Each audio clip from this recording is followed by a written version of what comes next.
कहेंगे सरना कोड की मांग आपका हमेशा रहा है, आदिवासी सेंगल अभियान से जुड़े रहे हैं। क्या मांग कहाँ तक पहुंची? एक तरफ तो सरकार आपकी मदद करते दिख रही है कि केंद्र को भेज दिया है लेटर। देखिए, सरना धर्म कोड की मान्यता का मामला भारत के लगभग 15 करोड़ प्रकृति पूजक आदिवासियों के लिए अस्तित्व, पहचान, हिस्सेदारी का अहम मामला है। 2011 की जनगणना में आदिवासी लगभग 50 लाख की संख्या में सरना धर्म लिखा है, जबकि मान्यता प्राप्त धर्म जैन वालों ने 44 लाख लिखा है। तब भी हमको इसकी मान्यता नहीं दी जा रही है, अर्थात हम आदिवासियों को धार्मिक आज़ादी से वंचित रखा जा रहा है और जबरन हिंदू मुसलमान ईसाई आदि बनने के लिए मजबूर किया जा रहा है, जिसकी हम निंदा करते हैं। इस मामले पर कांग्रेस और बीजेपी दोनों दोषी हैं। 1951 तक आदिवासियों के लिए अलग धर्म कॉलम कोड था जनगणना में, जिसको कांग्रेस पार्टी के लोगों ने हटा दिया और अभी भाजपा आरएसएस वाले जबरन आदिवासी को हिंदू का ठप्पा लगा रहे हैं। तो इससे आदिवासी भड़क जाते हैं। तो ऐसा इनको नहीं करना चाहिए, बल्कि बीजेपी आरएसएस के लिए एक सुनहरा मौका है कि अभी 2023 में यदि वो सरना धर्म कोड की घोषणा करेंगे तो झारखंड, बंगाल, बिहार, उड़ीसा, असम, छत्तीसगढ़, मध्य प्रदेश 7 बड़े राज्यों में प्रचंड आदिवासी समर्थन इनको मिलेगा। अन्यथा आदिवासी जो ईसाई बन रहे हैं, इसके लिए भाजपा और आरएसएस ही दोषीदार कहलाएंगे, क्योंकि ये जबरन आदिवासी को हिंदू हिंदू कर रहे हैं। अरे भाई, सरना धर्म के नाम पर आप इनको मान्यता दीजिए। जैसे हिंदू के साथ सिख, जैन, बौद्ध हैं, तो और एक सरना भाई आ जाएगा। अन्यथा आदिवासी जो हैं हिंदू नहीं है technically. Hindu marriage act 1955, Hindu succession act 1956 में आदिवासी शामिल नहीं है। आदिवासी प्रकृति पूजक है, मूर्ति पूजक नहीं है, और इनके बीच में वर्ण व्यवस्था आदि नहीं है। हम लोग 8 नवंबर 2023 को रांची के मोराबादी मैदान में विशाल सरना धर्म कोड जनसभा का आयोजन कर रहे हैं। लाखों लोग देश विदेश से आएंगे और उसमें हम एक बड़ी आवाज़ बुलंद करेंगे देश के सामने कि भारत के महामहिम राष्ट्रपति और माननीय प्रधानमंत्री नरेंद्र मोदी जी को फैसला लेना ही होगा। सरना धर्म कोड दो, आदिवासियों का वोट लो।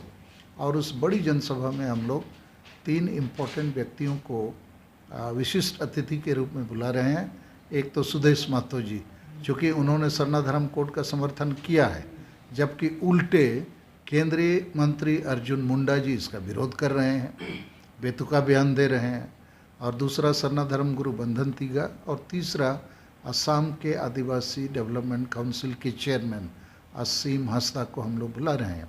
इसके अलावे हम लोग करीब 100 सरना धर्म कोड को समर्थन देने वाले संताल, मुंडा, उरांव, भूमिज, खड़िया, बिरहोड़, पहाड़िया इत्यादि इनके अगुआ लोगों को भी सम्मानित करेंगे।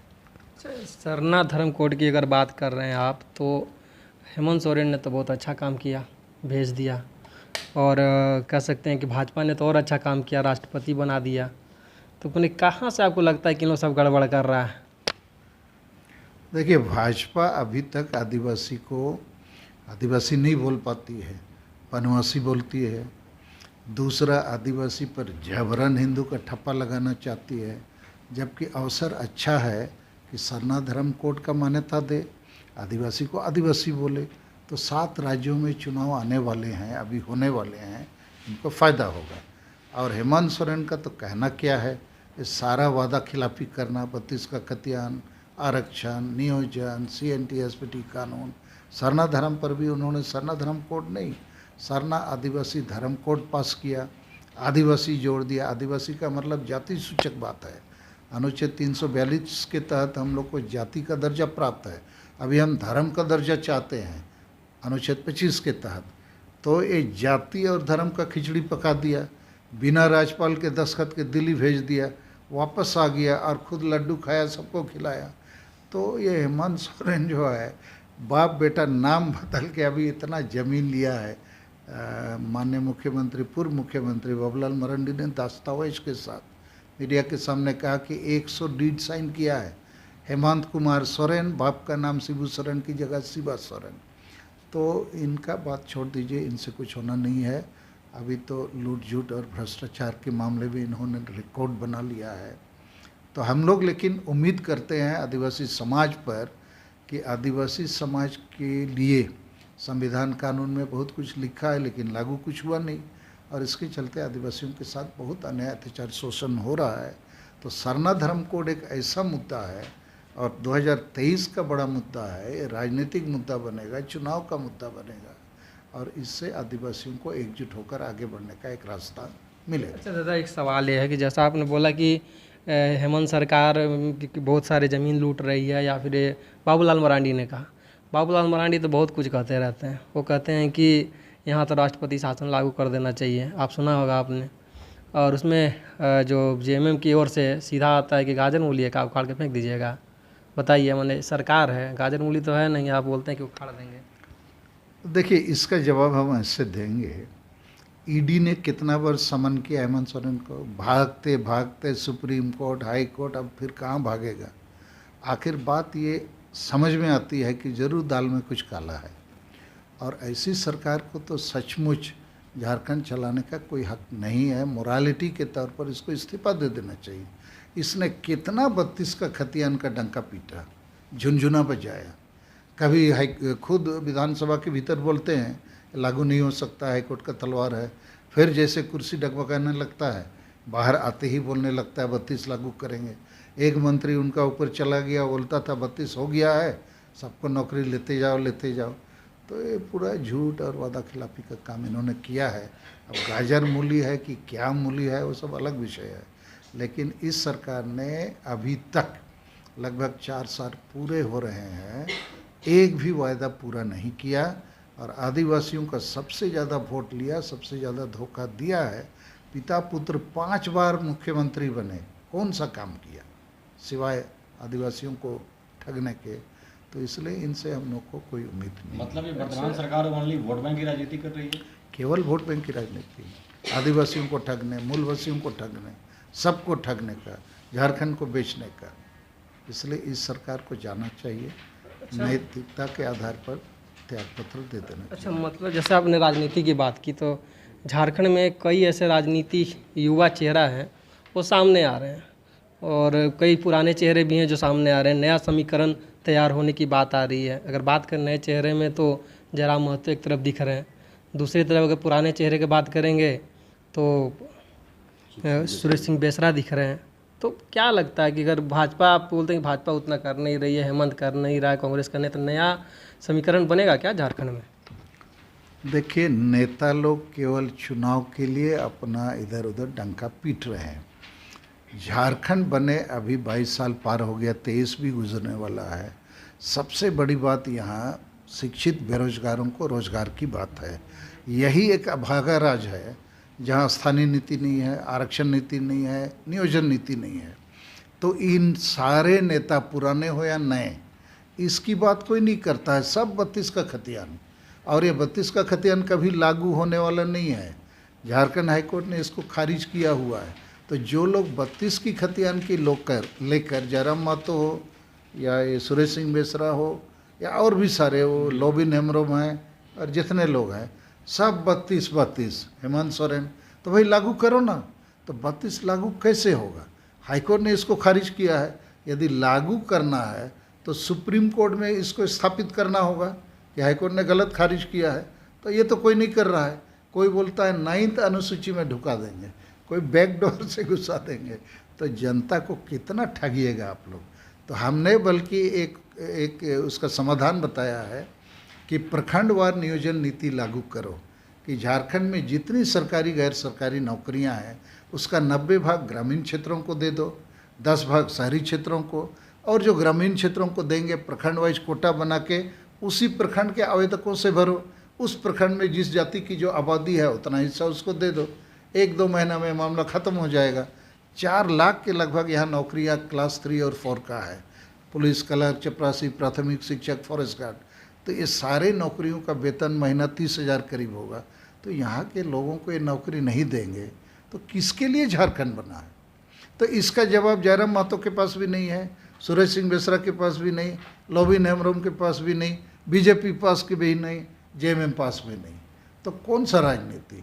तो इसलिए नए पुराने की बात नहीं है। मेरी समझ ये है झारखंड शहीदों का एक बड़ा सपना था, सिद्धू मुर्मू बिरसा मुंडा का।